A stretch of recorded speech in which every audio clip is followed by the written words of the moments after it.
welcome to audience that you're watching us. And Susan Landau was just telling us about how she wrote the book. And Susan is a psychic medium and wrote a book called Conversations with History, which got published in 2014. And but before that, Susan, you were in a completely different space, weren't you? I think you start off with the book with a preface saying, "This book almost didn't get written. 4 months before I started writing, I was in a coma, and the doctors didn't know if I would make it." What happened? That is true. I had a career as a civil rights attorney working for a labor union in Washington, D.C. And I had gotten sick. It was a very strange thing, but there was toxic mold in an apartment that I lived in. And I got so sick that I became allergic to everything, and I had to stop working. And I ended up catching a lung infection, and I arrived at the hospital. I won't go into gory details, but it was pretty ugly. And I arrived at the hospital in acute respiratory failure. And I remember thinking, is this it?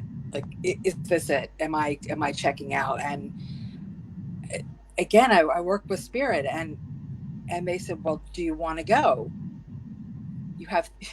They said, you have 3 minutes to decide. Like, oh man, yeah, 3 minutes. What? And because I was about to be wheeled into the emergency room, and I was really kind of out of my head and not, in a lot of pain. But they said, you have 3 minutes. And I thought, oh my God. Okay. And I thought, okay, stay or go. And remember, you have to remember, I had been sick at that point for like 10 years from this mold thing. It broke my immune system. I was allergic to everything and everybody, and my life was not easy. And I thought, oh my God, an end to suffering. That sounds kind of good. But I had these in my heart. I knew I wanted to write a book, and I had family and I had friends, and I knew that I wasn't finished. So I said, fine, I'll stay. Oh, well, and that was the last thing I remember. Wow. It was like gone. And then I woke up like a week later. It was pretty crazy. You were gone for a whole week? I was out for a week. I don't remember anything. And then the doctors kept saying, we don't really know if you're going to stay or not. But I thought, no, I kind of knew I was staying. And then the doctor's like, it's a miracle. It's a miracle. Like they actually said it was a miracle that I survived. But there it is. I had something to do and accomplished. And then 3 months later, the book started. So, they said if I stayed, if you stayed, they said if I stayed, that there would be a surprise. They said you have 3 minutes, and if you stay, there'll be a surprise. I was really okay. And do you remember anything apart from that 1 week when you were in a coma? I'm sorry, repeat, please. Do you remember anything from the time that you were actually, the near-death experience or the coma? Do you remember anything from that time, or is it just a big blank? It's a big blank. It's a complete blank. What I do remember is when I woke up, I had a lot of really interesting revelations, I would say. And I was really scared. But I was, again, talking to my spirit guides and asking, what can I do? What can I do? I don't want to go. And they were giving me affirmations to say and visualizations, like green light on my lungs. And I remember just taking direction from them and saying the affirmations and doing these color visualizations. And also, I remember receiving some messages, and I was sitting there on my phone typing them.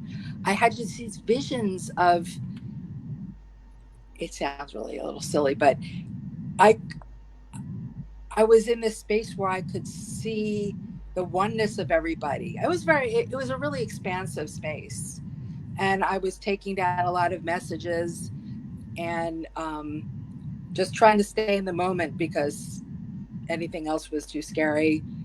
But I got out and I recovered, and then the book. So it's very different from the attorney business, but it was good. Yeah. Hello. Thank you, Stanley, and thank you, Lisa. Welcome to our show. So, Susan, you in the space of those 3 months, you wrote the book. So, how did it happen? I know you're a medium, so you were experienced beforehand in terms of talking to spirit and getting guidance. And then you said that we're going to give you a surprise. So, what sort of how did that surprise arrive? Where were you when it happened? Well, the surprise was Ben Franklin in my kitchen. And so basically, I'm sorry, 6 a.m. Can you repeat the question? The surprise was Ben, Yeah. I know that, but. Yeah, so you were just making morning coffee and he just turned up and you just saw him, or sort of did you? Okay. So thank you. I was looking at Ben's schedule up on my refrigerator, and I turned away and I saw. I don't see full-blown spirits outside myself. I don't want to do that, but I see they're like fields of sparkles, and sometimes they're blue. It's like blue blobs with sparkles. But I see pictures in my mind's eye, and they're like snapshots. It's one of the ways it's really very common for mediums to see. We see, hear, and feel with our psychic senses. We can even taste and things like that. But I saw the blue blob outside myself in sparkles, and I was like, "Oh, hello," and then I saw the image of Ben Franklin, and then I connected. The way mediums connect is, it's like an energetic thing. It's just really physics. We connect with them through our energy, and they can telepathically communicate with us. Again, through giving us words or phrases or music, or pictures. Those are kind of my more typical. If I try, I'll get a song or a taste. But for me, it's like I see you. It's that clear. It's like a photograph, and I'll hear. Yeah. It's like you're talking to me. Yeah, Jeffrey, you're actually talking to a group of believers. I think Jeff was actually involved in setting up the spiritual church out here. Most of our audience. Okay. So I think we're more interested in what those spirits are telling you rather than questioning whether it's real or not. So yeah. Benjamin Franklin, I mean, I learned about him at school, and I actually was in America when I was 11. So I think we were doing electricity, and there's that story about the kite and the key and the lightning and the storm. So, and, a scientist and, part of the Independence Declaration and the Founding Fathers. So I was actually quite surprised to sort of, when you did actually ask him what message it was that you wanted to share, that he just said, always believe in yourself, love life, do what you came here to do, and then go home. Right. It was funny. He had that edge to him. The thing that I liked about him is he just felt, and we mediums also feel, right? So, Jeff, if you set up a spiritual church, you'll know that. So he just had this feeling like he was about to make a joke. Like the whole time, he was very just expressive. But I loved his message. And he also was talking about technology And even though with everything going on, we can tend to feel powerless, but we've really never been so powerful. Look at what we're doing. This is unbelievable. You're like, oh, here's this video. Let me reach out to this person in the US. And then here we are. That's what he's talking about.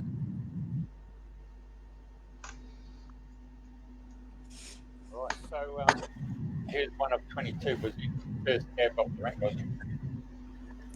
I think, Julie, you might have to translate. I can't hear really from Jeff. I'm sorry.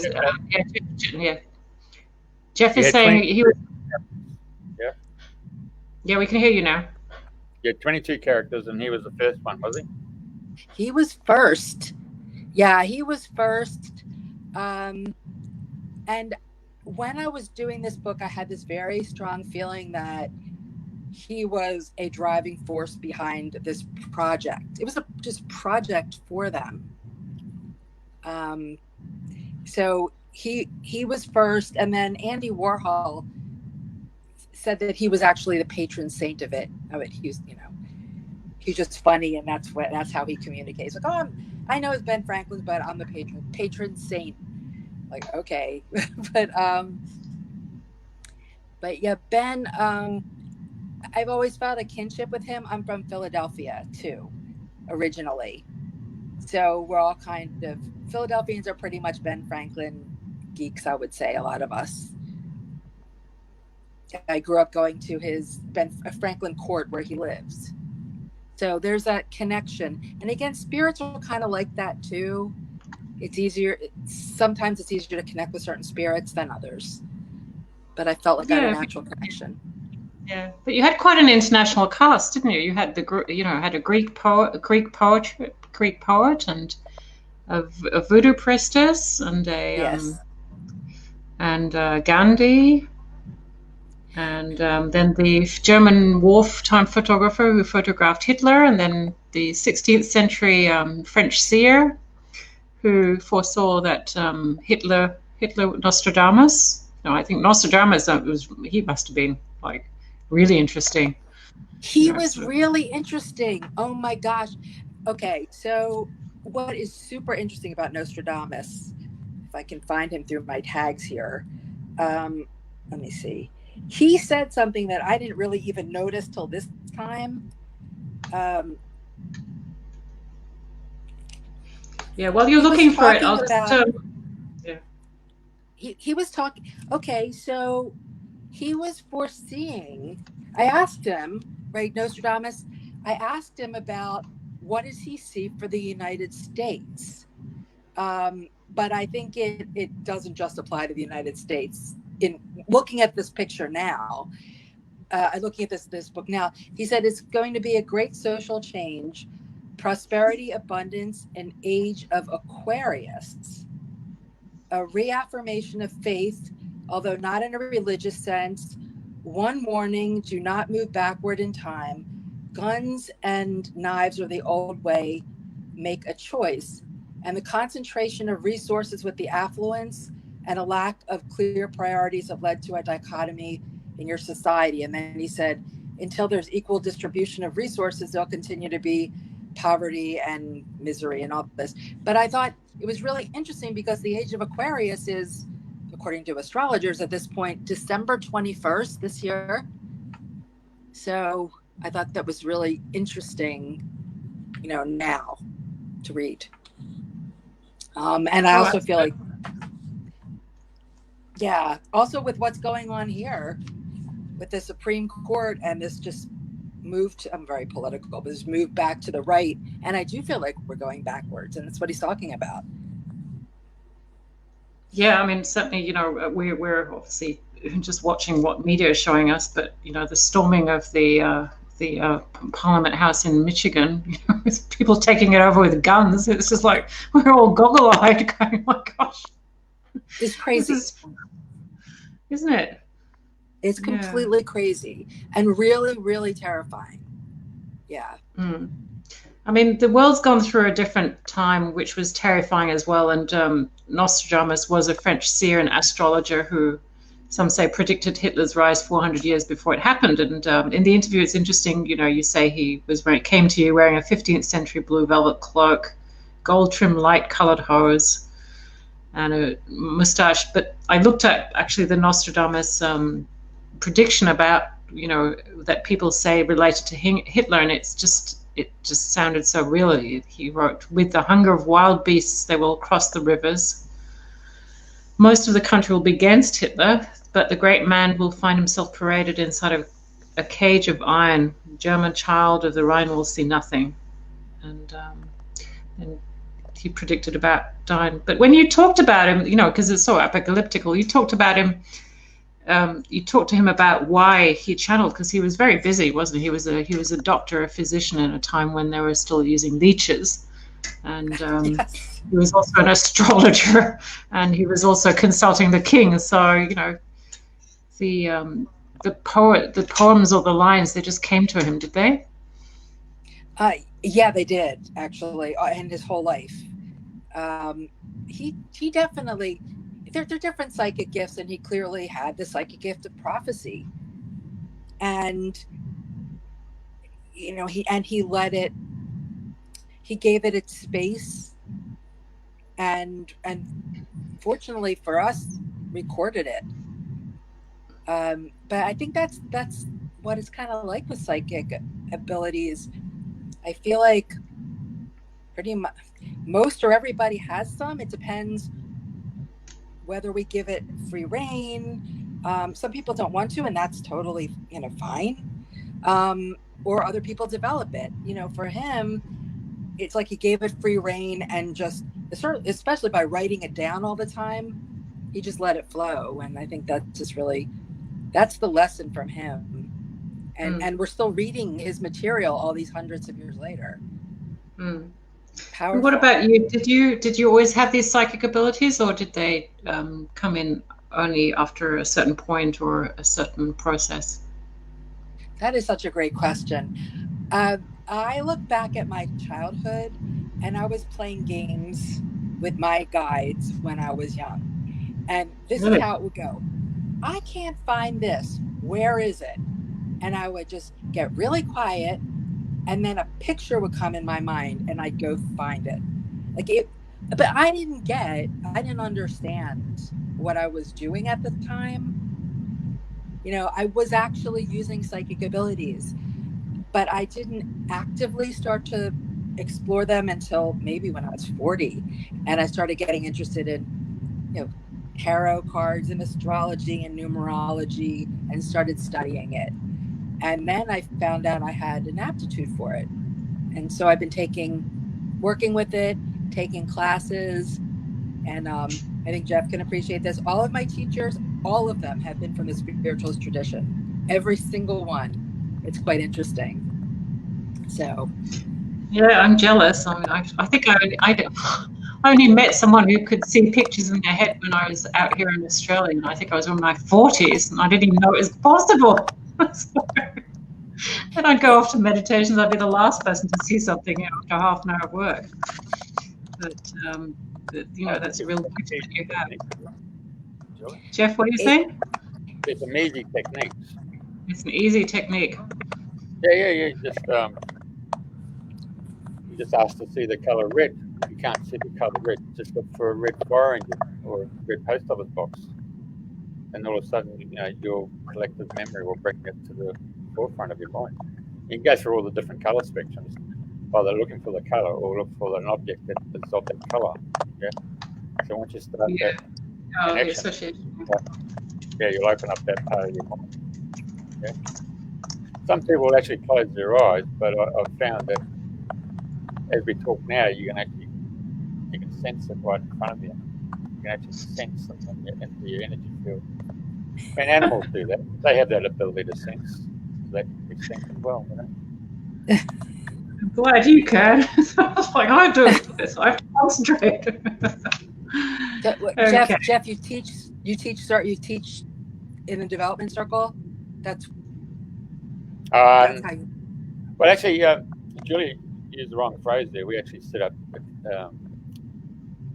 the Community Centre for Personal Growth. So it was all about running classes on all different faculties. It was really like some of those schools that you find in Sonnenberg up in Sweden and Finborn up in Scotland and Arthur Findlay College. So that was really essentially that. And then one of the ladies came and said, "Oh, can we use Sunday night to run a spiritual church?" And I said, "Well, that's fine." Mm-hmm. I mean, people are coming through the door either Edgar Casey or they're coming for spiritual art, or they're coming for Fraudo Christ, or they're coming for yoga or Tai Chi. So there's all these different aspects of actually for human development. So, I mean, Julie will tell you that when you're shifting your energy through Qigong, you start to raise your vibration. And of course, raising your vibration is the key. So I was listening to you intently, and I thought it rather strange that you used the word fear with regards to what's going on in America. And I think the strongest person out there is the one who doesn't engage into that mentality or that vortex of energy. Your job really is to hold still and raise that vibration. So all those people you come in contact with in thought, word, and deed, it reflects on them as well. So they don't get drawn into that skullduggery, the energetic vampiring characteristics that are being portrayed by the media, really.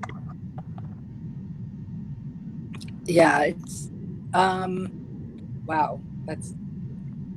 So Edgar Casey came. That's interesting. Yeah, he has the most interesting writings.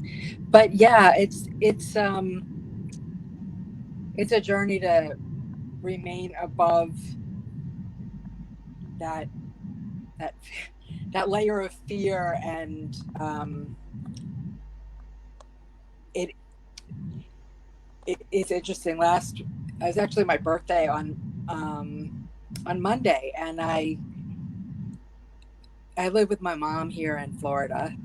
People have all kinds of interesting arrangements, but I live with my mom here, and I said, we were, I guess she mentioned something political. I said, nope, not today. We're not going there, because it is so easy to get sucked into that.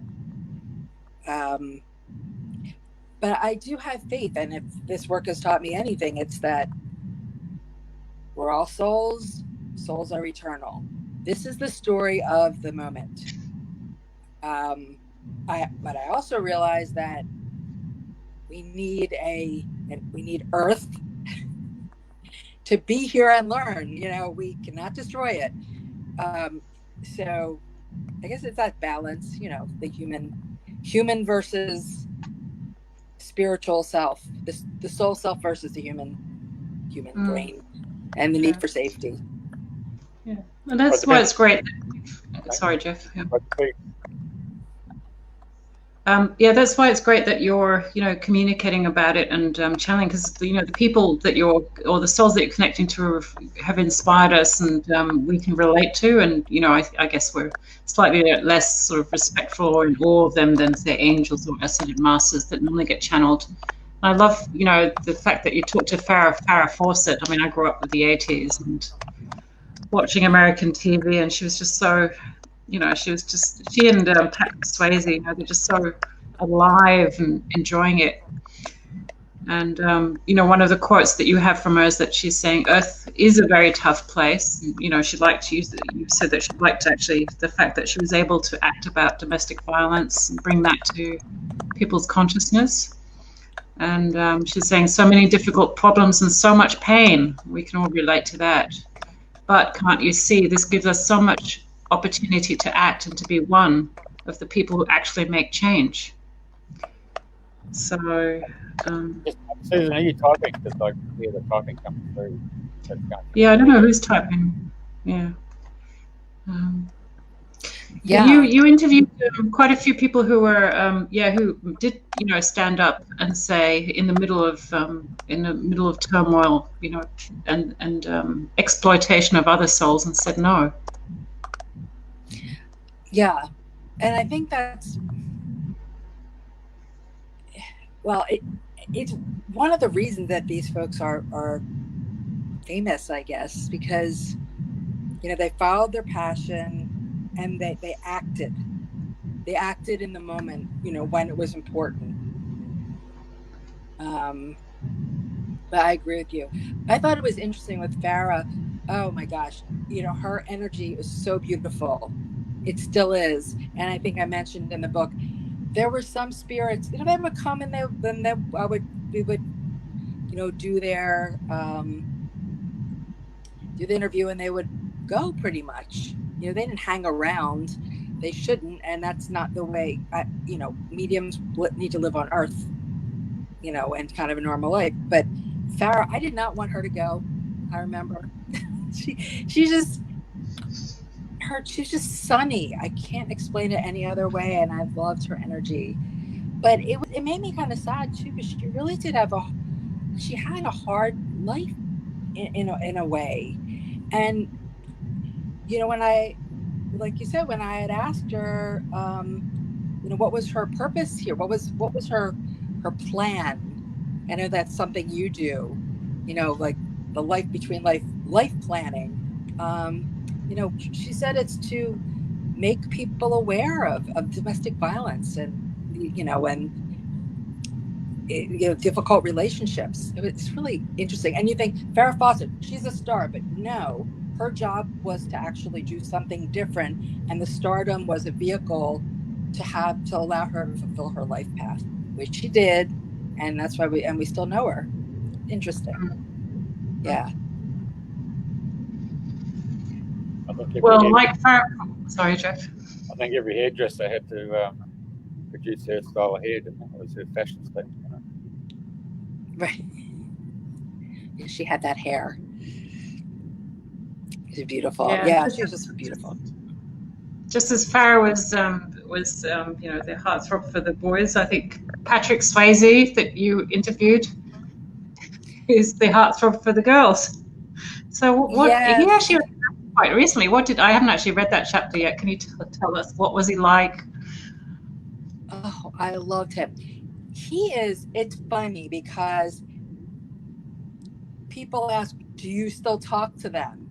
And I don't really. I guess I could try to call them. I think they would come and say hello, but they have their lives and their business, but Patrick Swayze is the one that still shows up in my life and says hello.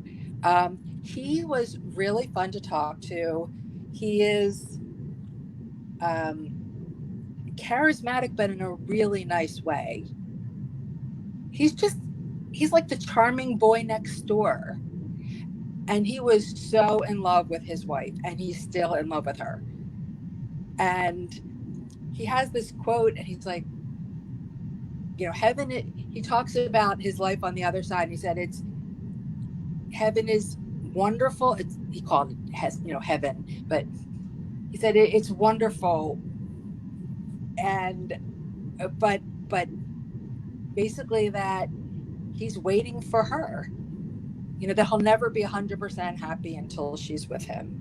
And he hopes that she's here till she's, that she lives a full life. But until then, he'll wait. He just misses her. It's interesting. And he said it's like the movie in Ghost that he was in. You take the love with you when you go there. And I think that's the truest thing about mediumship.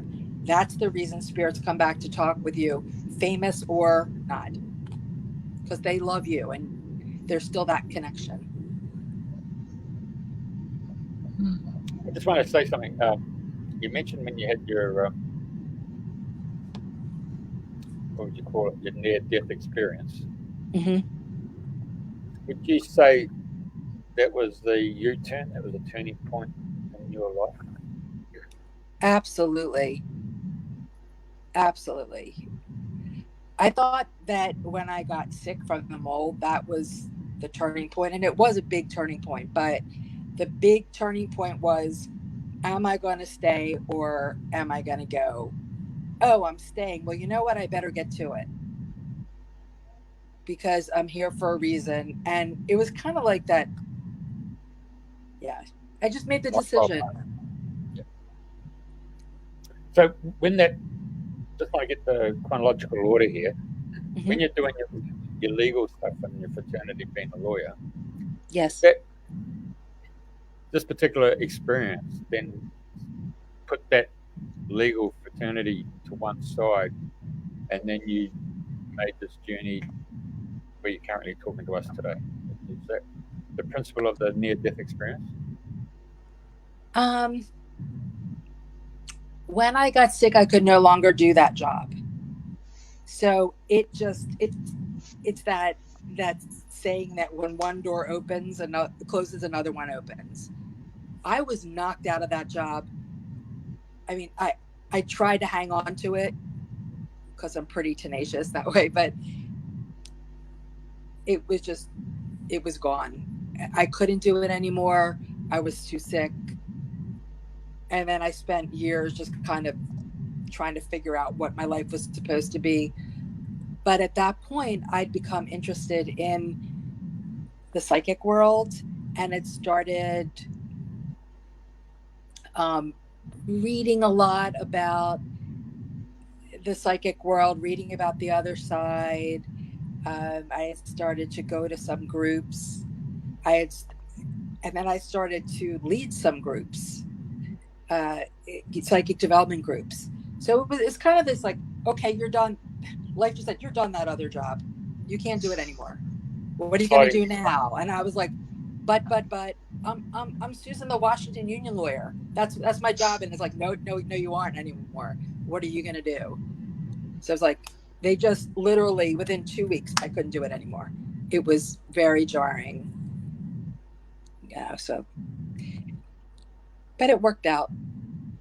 So now you're the equivalent of Union Street Station, and all these souls have passed over, are coming through Transit Center, and you're the one that they talk to. Yeah. Oh, the famous folks? Yeah, well, just use an analogy of Union Street Station, where everybody gets on the train and off they go on their different platforms. So these people have all made the move, gone on the other side, and now they're coming back on the platform and they're talking to you. Well, they could talk to me or to any other medium. But what I'm doing now, okay, so my job is really to be a catalyst for change. It's my specific job. So, but my dream is really to do more with mass media. I mean, the book was, I guess, the first step. I didn't know at the time, but I've been working on some screenplays with a screenwriter that are their mind, body, spirit subjects, and with the hope of awakening consciousness. But they're the first one is actually a TV series based on this book, so it would hopefully awaken the consciousness of people to the awareness that there is more than what we see on Earth. So basically, I developed that screenplay with a screenwriter, and then we just finished another one that's a supernatural romance. And then we are just starting a new one actually this week. So when I first started doing this, I was more like a traditional medium in that everybody's like, oh, you're a medium, you should do readings and that kind of thing. And I mean, I did that, and I can do that. But the dream is to really develop these programs, and that's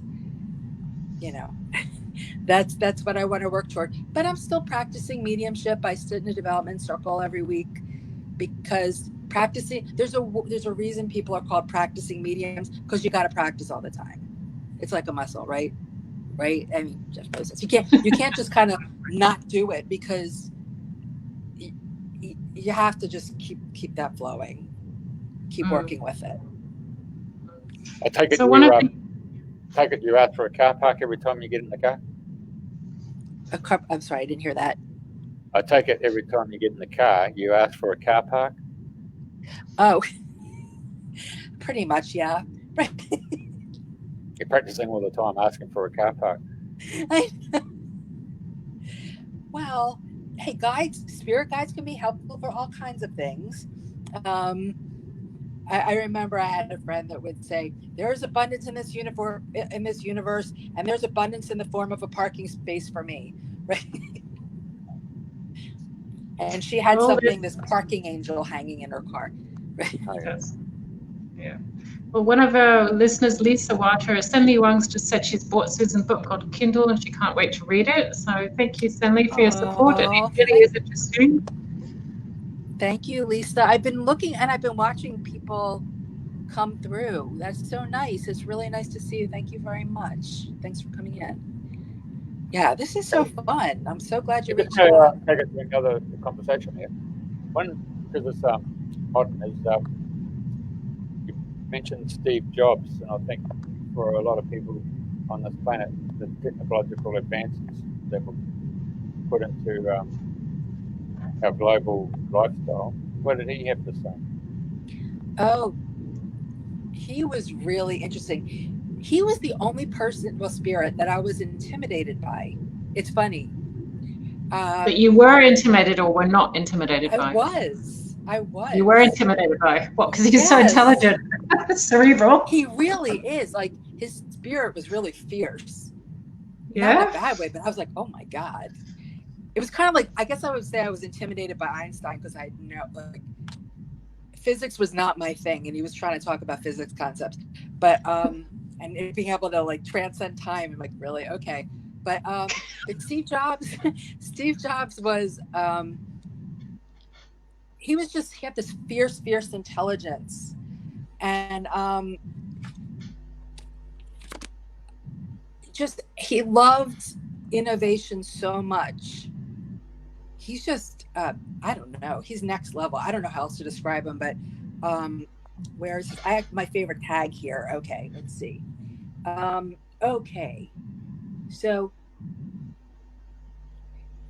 What his message was really, this is cool. Well, for one, never live for other people and their expectations, for that can never make you happy.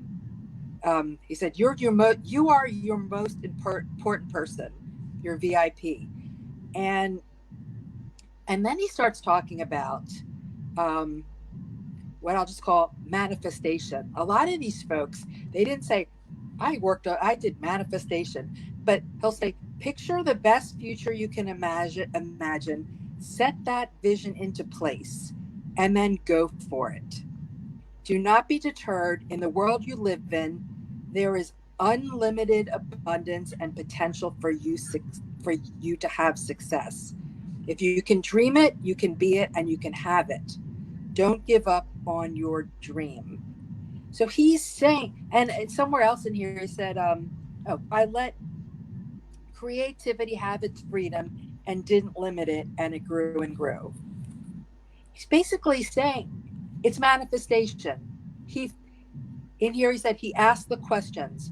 What would he want? Oh, I'd like a computer that fits in my pocket. He talks about it in here.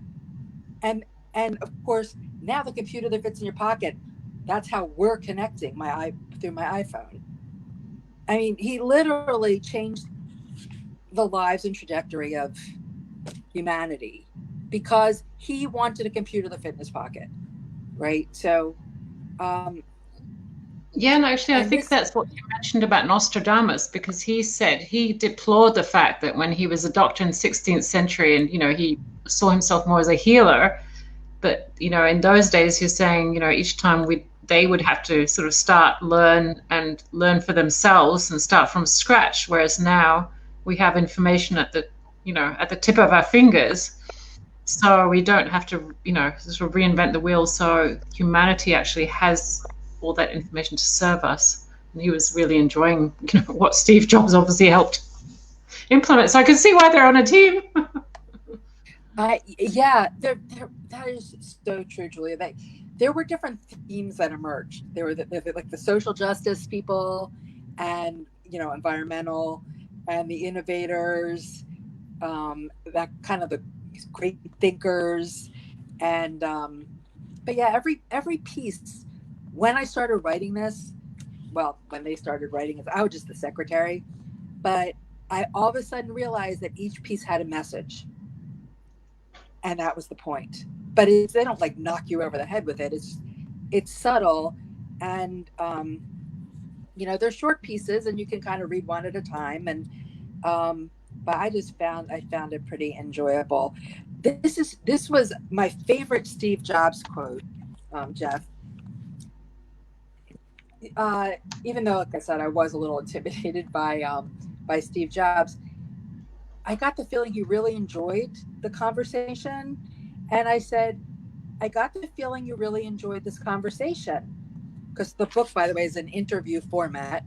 And he said, immensely, I'm participating in a new kind of communication across the dimensions. There's nothing better than that. Maybe I can build a computer or device to help that along. He's like, just kidding. On the other hand, and then I could sense a shift, like, wow, maybe there is some device that can have people on Earth talk to spirits. And he's like, so, he's like, just kidding. On the other hand, maybe there's a way. I'll have to think about it. But he meant it. It was really crazy. I was like, that's why he was Steve Jobs, because only he would. I could spend an entire book never thinking maybe there's a machine that could do this, and he's like, maybe there's a machine that could help with that. But pretty crazy. Anyway, so that was. I was picking that up. I was actually feeling that myself, and then I was thinking, well, you're acting as a vehicle for that, but so too was Nostradamus with his scrying. So these are all elemental forms of communication, including the tin can with a piece of string. Right. And it's interesting with the I guess, quote unquote, famous spirits. I mean, on the other side, they're just spirits. And they say it like this: we're just regular souls, just like you. But we have the gift of the bully pulpit. People knew us, so they're going to tend, rightly or wrongly, people are going to take notice when we say something. So we're going to take advantage of the opportunity to just say something. And from the perspective of the other side, where you have a higher perspective, you're not caught in that earth stuff, like Jeff was saying, all the fear down here. You can just see, you have a bird's eye view, and you can see more clearly. Oh, that's why I love the book, because we grow up in collective groupthink, and we sort of download and absorb so much sort of groupthink that we confuse it with our own thought.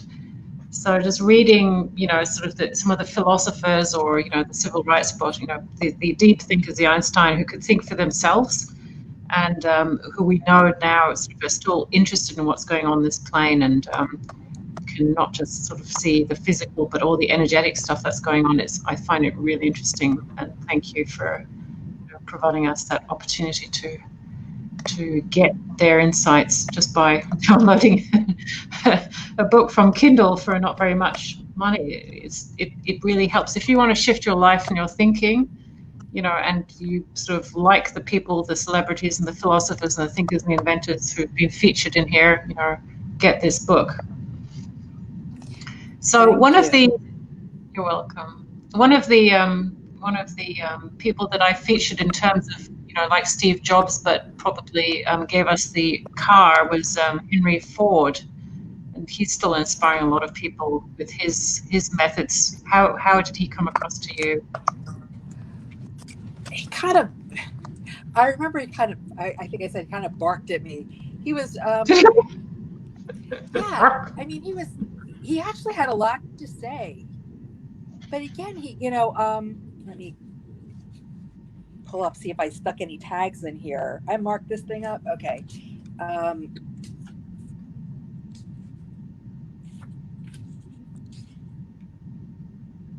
Oh gosh.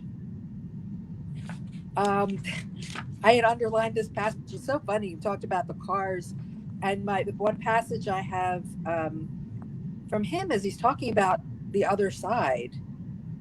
And but here it's like, again, I'll just say one thing. It's like Steve Jobs. He saw a need and he filled it. And and he was right. And of course, his lesson that he came here to work on was to develop and invent technology and move technology forward for the betterment of humanity. I really wanted to help people and make their lives better, and I think I did that. And when I got to the other side and looked back at my life, I was satisfied. It wasn't perfect. I had much room for improvement. I wish I had more balance in my life and made more time for my family. Maybe better luck with that next time. But he was talking about life on the other side. Not that many of them did that, but occasionally they did. And he said he has a job on the other side, and his job is to work with people who have just gone back there from Earth, and to get them reacclimated to being there. It's like he's a tour guide.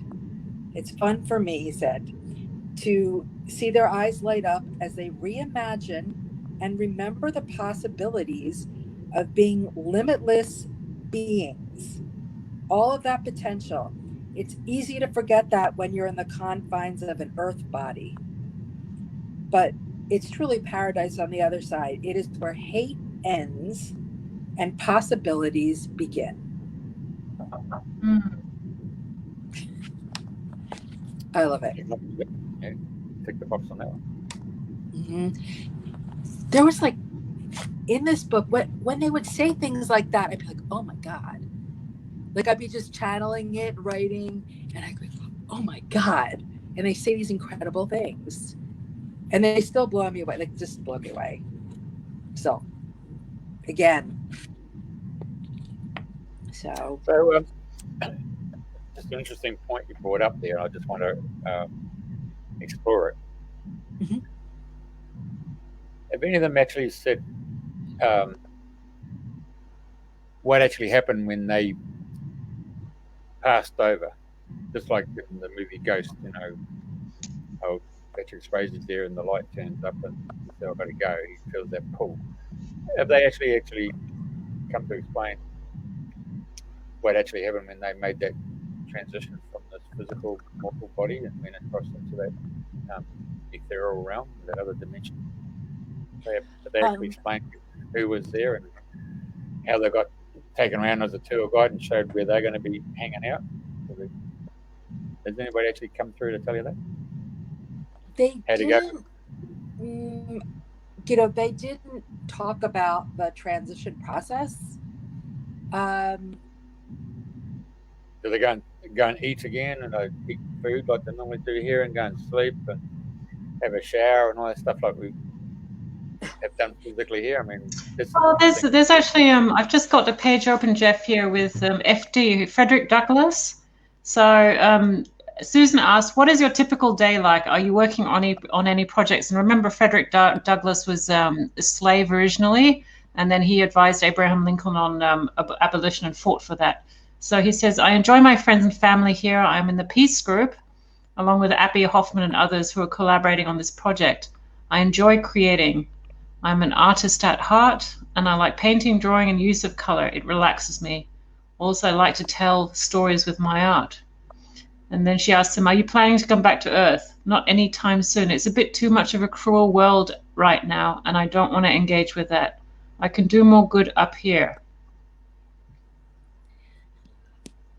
That is a super interesting point. I thought that it never again occurred to me before I wrote this that they're over there helping us and imparting information down here through us, inspiring us. But yeah, from what I understand, spirits can and do interact with their loved ones on the other side, and they do kind of come visit us and keep an eye on us as well. Some can serve as guides as well, guides for us and help us on our path when we're here to inspire us. As I understand it, you can just think where you want to be and you can be there, and you can create homes to live in. And Sylvia Browne actually writes a lot about life on the other side. I loved her books when I first started. She was my introduction. I loved her. Well, we love Robin Williams, and we're running out of time. So can Yeah. you? And I know you did not include Robin Williams in the book. I don't know why. Because he didn't pass until after. Oh, okay. But yes, he came in. I was having lunch with a friend of mine who's a medium.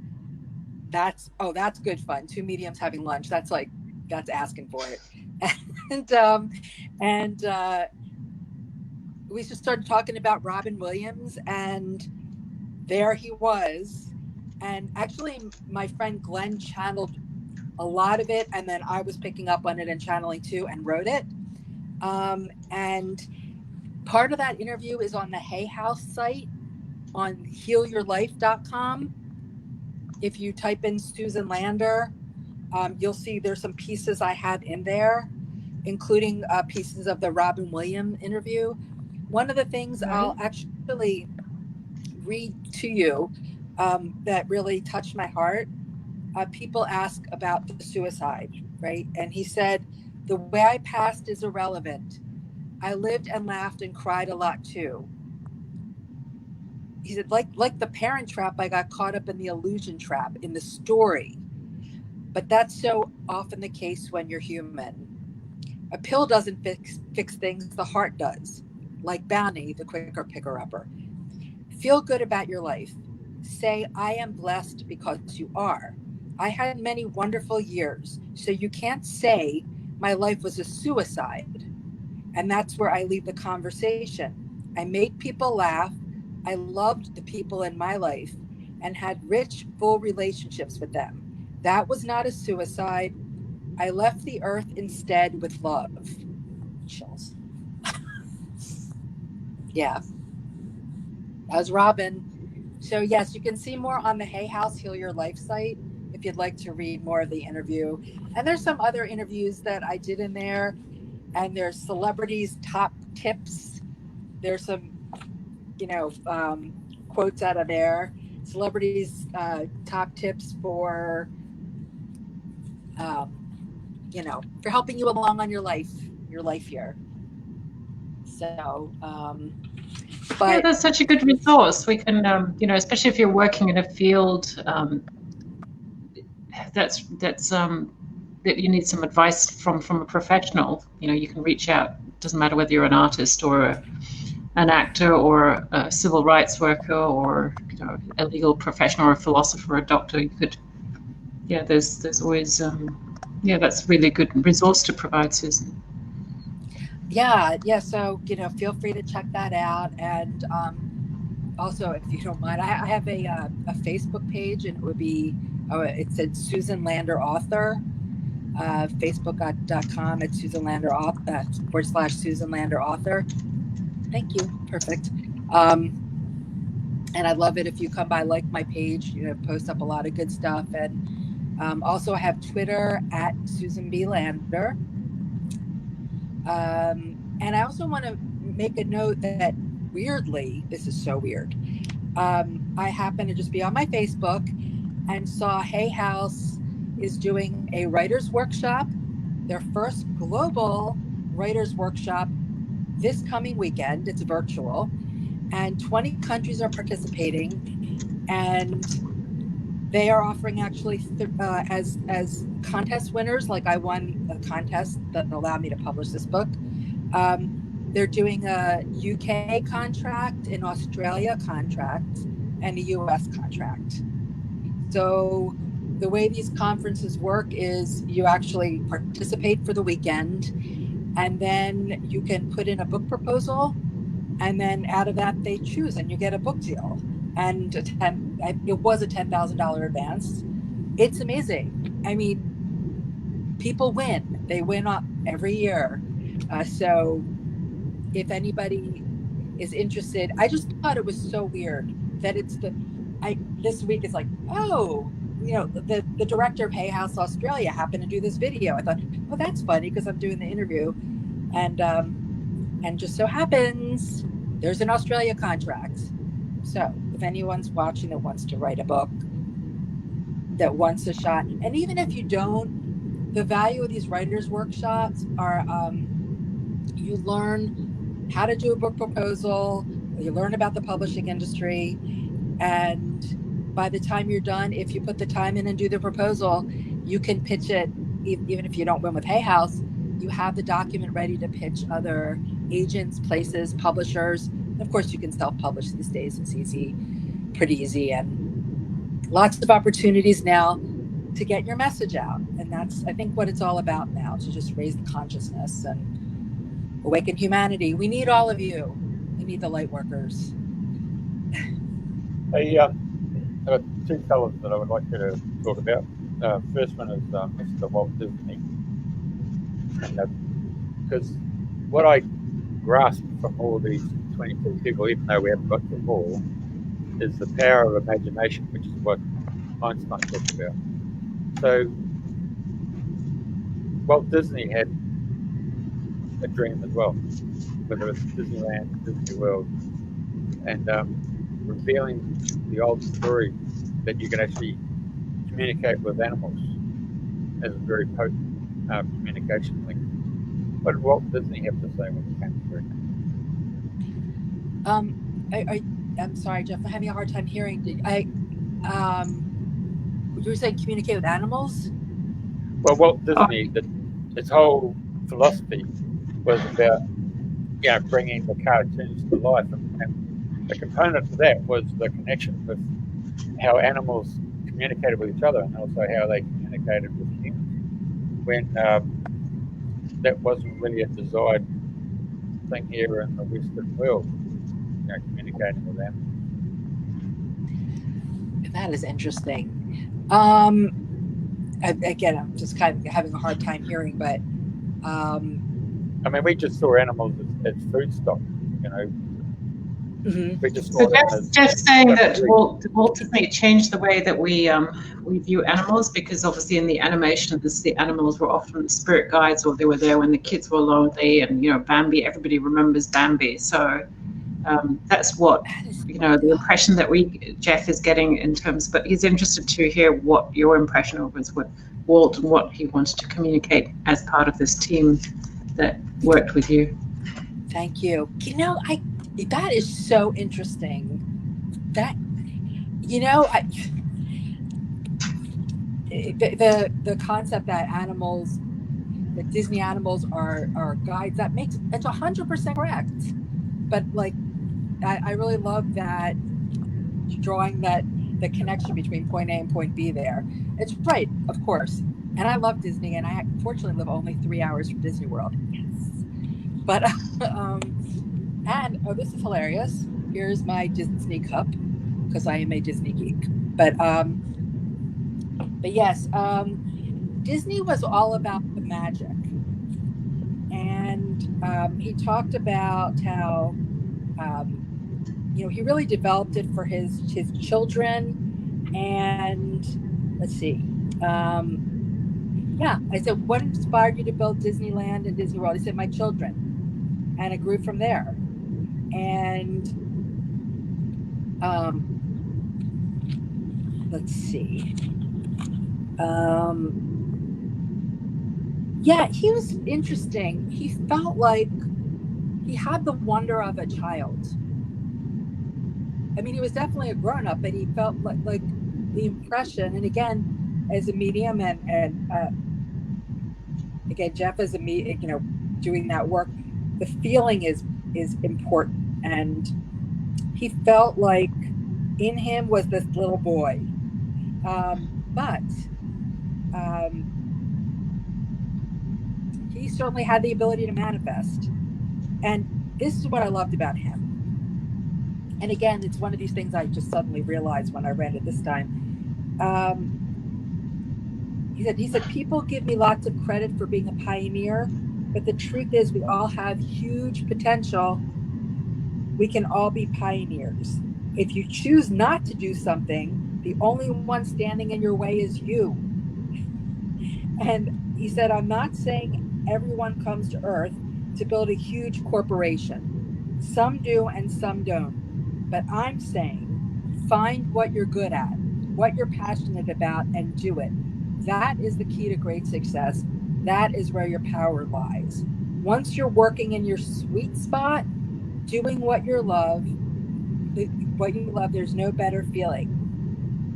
And he said, I believe that most of us want to make our mark on the world. I'm here to say you can do that. Believe you can, know you can, set your sights and your goals and go to it. No one else will do it for you. In this way, you can make great change. And I said, what about smaller change? Right? Right? Small Okay, what change. about smaller change? So then he proceeds to tell me the starfish story. Do you know the Right? starfish What's that? story? No? Okay, so he says the little boy's walking on the beach and there's all these starfish. The tide has stranded all these starfish on the beach and they're all dying, right? So he starts picking them up one by one and throwing them in the water. And a grown up asks him, what does that matter? You can't save them all. And he puts one more back in the water and said, it matters to this one. And the point that he was making was, you see, everything positive you do, everything good you do, affects hundreds of thousands of people down the line. Don't underestimate what you can do. You can be a change agent in that way. You just never know. You literally never know how your life, what you say, what you do, will affect the future in a positive way. That's his message. But I love the animal spirit guides. Oh my gosh. Yes. Oh, Of that's so course. beautiful. Thanks for sharing that story, because I know I spent about like 1.5 hours once with my girls. So here in Australia, we often have very dry periods, and then we have a lot of water when it rains suddenly, and dams that are in the farms, not like built dams, but just like ponds, overflow. And I think we'd driven across, and there were all these little fish that had been living in the dam, but because of the rain, they'd been washed onto the road.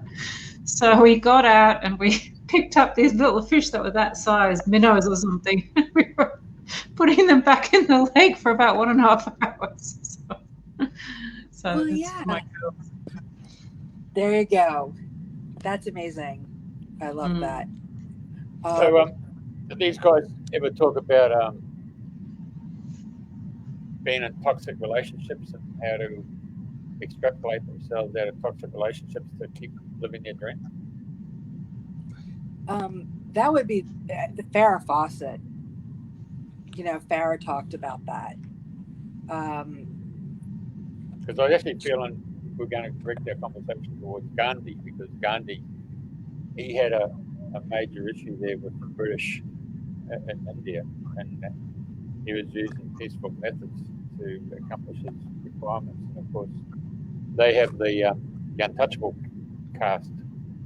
So to actually bring them on board through peaceful measures has been probably a legacy he's left in India since his departure, isn't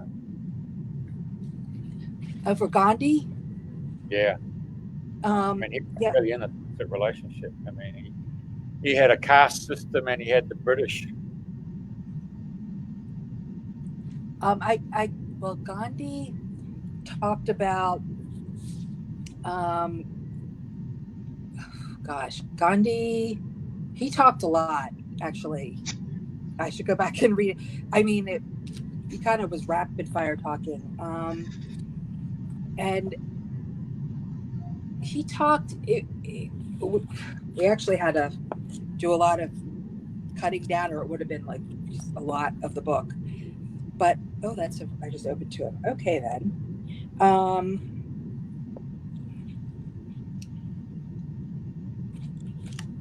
He talked about, okay. He talked about choice. There must be choices made. What has to be changed is solving conflict through diplomacy.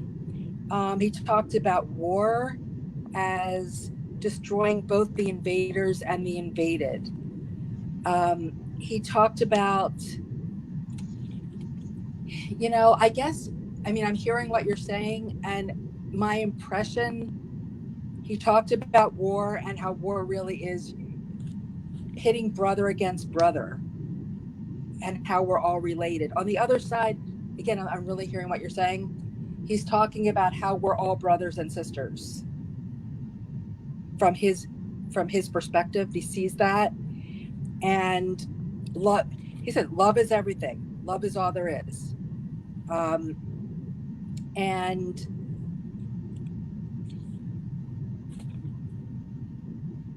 And how important it is to go to your next level of personal evolution.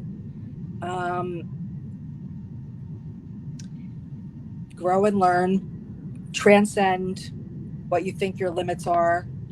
And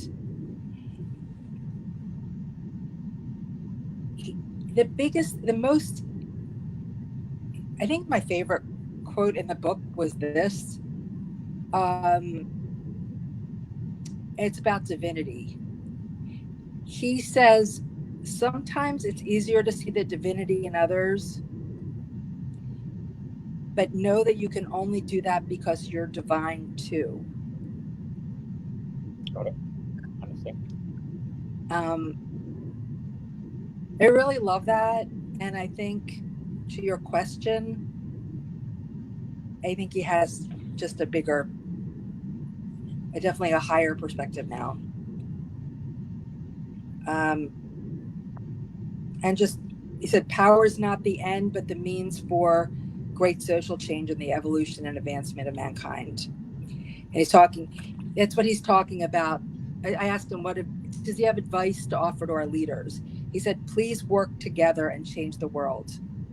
Do you realize you have the individual ability to directly improve the lives of everybody on the planet? This is a huge golden gift, a spectacular opportunity of immense value. This is what you came here to do. Don't waste it. And power is not the end, but the means for social change. So but that divinity quote, that was really amazing to me. You can only recognize divinity because you are. They're like, oh, they're so holy. Well, you know what? You get what that is. Yep. Mm-hmm. Okay. Hey, I just want to wind up, but I was just feeling Louis Armstrong. So I feel his presence. So I mean, he was a guy who was, a fellow born in America where social change, the segregation, and then music built bridges. What did Louis Armstrong have to say? Oh, I loved him. Oh, I love Louis. Oh my gosh. I also love New Orleans. I have a thing for New Orleans. I've been there a bunch of times. Well, of course, he talked about music. He had a very rough childhood. He ended up, I forget what they call it. No, hold on. He was born into extreme poverty, and he sang when he was young, and then he landed in what was then called a colored waif's home. Wow. As a juvenile delinquent, but there they had a band, and he learned to play the cornet. And music was everything to him. He talked just a lot about music. My niece is a musician, so she asks some music questions, but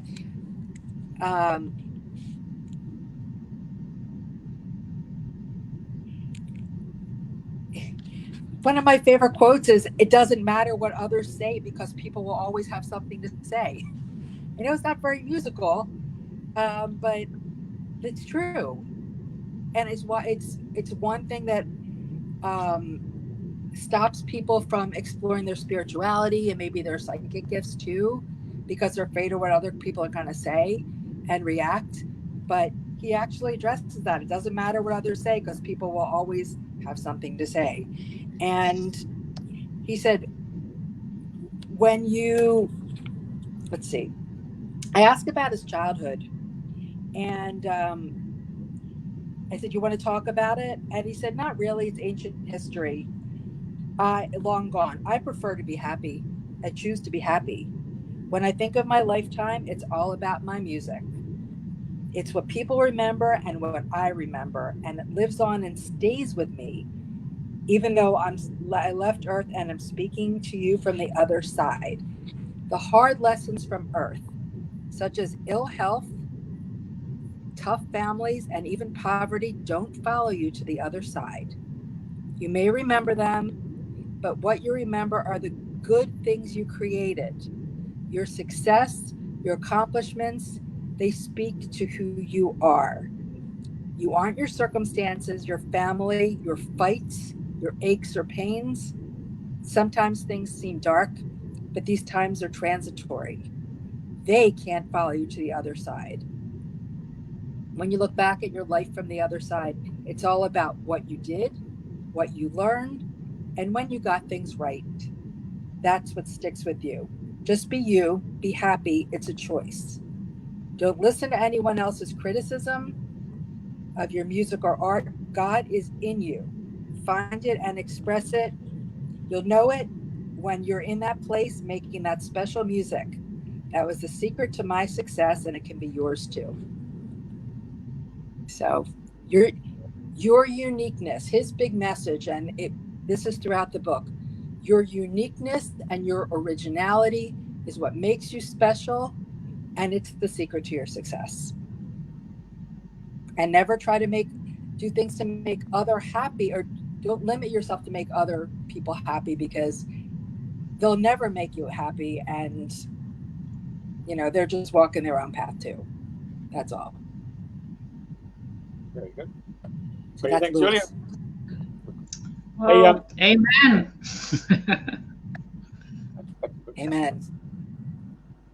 Hey, I think we'll say thank you very much for getting up at 5:30 in the morning, your time. Thank you. Thank you. It was worth it. It was really fun. Thank you so much for inviting me. So don't forget, it goes onto your Facebook site, so your colleagues are still fast asleep will be able to watch this. I know. I think I have one friend that might have gotten up at 3 a.m. on the West Coast. I'm like, are you kidding me? But I do have some friends in Australia who I believe are on. I saw one of her names go by. But to be mindful over the next couple of weeks. People will see it and they'll make comments, so you just have to have a look later on and just add to the story. So that's great. Thank you very much. I have to appreciate you taking the time to come and share those insights. And I'm quite sure anyone who's been listening or watching the show, or even now or later, they too get to pick up the book. You mentioned it's on Kindle. It's Kindle Australia version and the Kindle American version. So the American version doesn't work on the Australian version. Yeah, Amazon and Hay House sites have it as well. That's the download. Yeah, we love you, Susan. Thank you for doing what you do, and that book is really good to have. Just sort of when you're feeling a bit lower down, and you just want inspiration or support, just have a look through. All the characters that Susan interviewed went through pretty interesting or difficult or challenging times. So it really is a treasure trove of support and inspiration. Thank you very much for joining us and listening to the show here now in the future. And thank you very much, Susan and Jeff. Good night, everyone. Thank you. Thank you very much. We've got an interesting gentleman coming on next Thursday. Everyone? Yeah, we have a psychic artist, a sort of spiritual artist coming on next week, and he also helps activate people so that they can connect with their higher dimensional selves. So Erman Machicha will be our special guest next week. So if you're free, join us then. Have a lovely week in between. Thank you. Take care. Take care.